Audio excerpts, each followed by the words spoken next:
If you're planning a medical flight, missing one key document could delay everything. In this video, I'm breaking down what fit to fly actually means and why it matters. My name is Bryan. I'm the Director of Medical Operations here at REVA Air Ambulance. Navigating medical transport can definitely be overwhelming, so check out the other videos on our page to be more prepared. What does fit to fly mean? So fit to fly essentially means that it is safe for a medical crew and a team, an air ambulance team, to come pick a patient up and take them from point A to point B, and they've been cleared for medical direction, both on the ground that they're treating physician or treating place that they're at right now, or they're also cleared medically to fly by the critical care transport team that is going to get them under the medical direction that they're working under. Who needs to be fit to fly? And that question is quite simple. Almost all patients need to be fit to fly before being moved out of a controlled environment. So in addition to our patients being fit to fly, we also have loved ones that do fly with us as well from time to time, patients, family members who need to be fit to fly. Your medical crew on board need to be fit to fly, as well as your pilots need to be fit to fly, as these guys will be operating the aircraft and the medical clinicians are taking care of the patient and their loved ones. But to touch on all populations that need to be fit to fly is every population, especially our high-risk populations and ones that have high risk of deteriorating.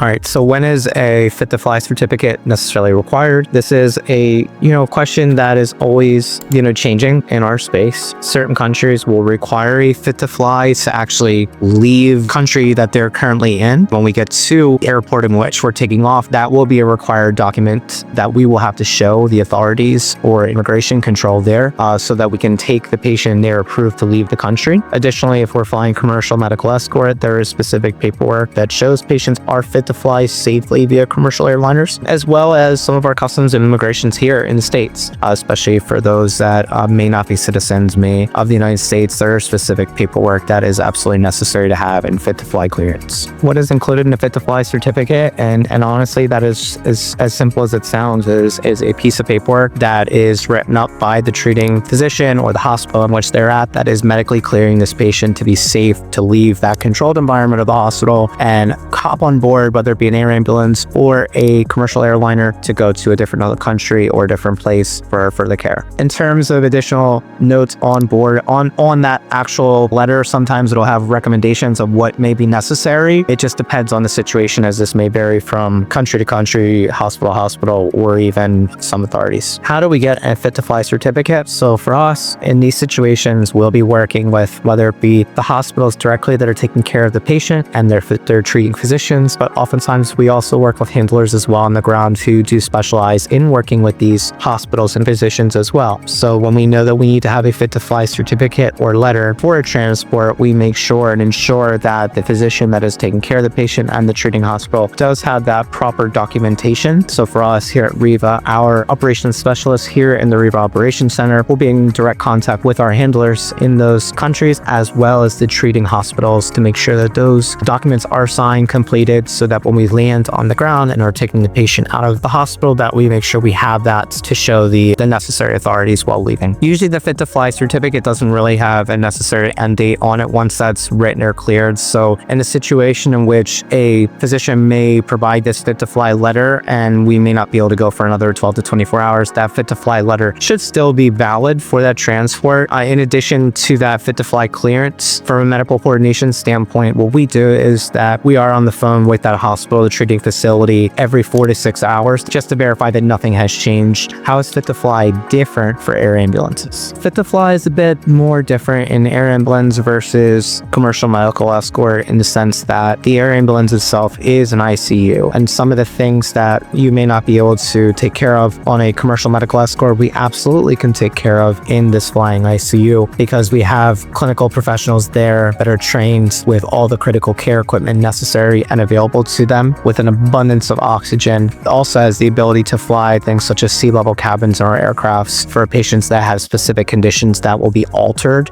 due to some of the flight physiology. So fit to flies on an air ambulance are a bit easier and a little bit different. So we might have a patient who is on a ventilator, on IV drips and a cardiac monitor, that wouldn't necessarily be fit to fly on a commercial medical escort. However, they can receive a fit to fly letter for a air ambulance. Why would a fit to fly be denied and or delayed? So in this types of situation, a fit to fly may be denied or delayed, simply put, because a patient may not be clinically stable enough for flights. Although although an air ambulance has all the ICU capabilities per se, patients can still be too sick to actually be taken out of a controlled environment. So in these circumstances, we do our best to work with that facility to assist them in getting to a place or markers in which we can deem the patient fit to fly. So really the number one and most common reason you will see a denial or a delay is due to the patient's acuity itself, because a patient who typically is unable to even be moved around in a hospital setting, such as a patient who's really sick and can't even go to the x-ray in a hospital, one could argue and agree that if they can't be taken around the corner in the hospital, that they simply cannot be taken out of a hospital into a ground ambulance, into a plane, into a ground ambulance, and into a different environment.